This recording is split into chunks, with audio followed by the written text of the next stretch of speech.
Riteish, interview कसा गेला? गेला, चांगला गेला. बघ प्रितेश, इंटरव्ह्यू कसाही जाऊ दे, तू तुझ्या 100% दिलेस आहे ना. पास होऊ दे किंवा नको होऊ दे, देव आहेत पाठीशी, आम्ही आहोत पाठीशी. टेन्शन नको घेऊ, सगळं नीट होईल.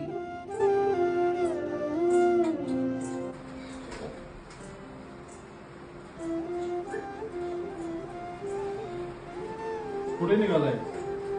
जातो, बाहेर जातो. पैसे आहेत ना? पैसे नाही पाहिजे, हे ठेव. नाही नको नको. हे कसं ठेव ठेव, लागतील तुला.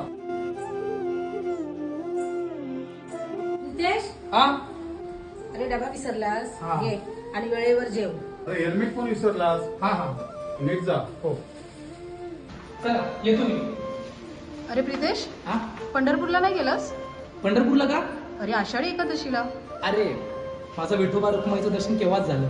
म्हणजे? अरे आई बाबा आहेत ना. अरे हे सुद्धा तर आपले मार्गदर्शन करतात, आपली काळजी घेतात. तसेच विठोबा रखुमाई सारखे आपल्या पाठीशी भक्कम उभे राहतात. हे सुद्धा माझे विठोबा रखुमाईच झाले ना. आणि ह्यांचं दर्शन घेतलं तरी त्यांचं दर्शन होणार. शेवटी हेच माझं पंढरपूर आणि हेच माझे विठोबा रखुमाई.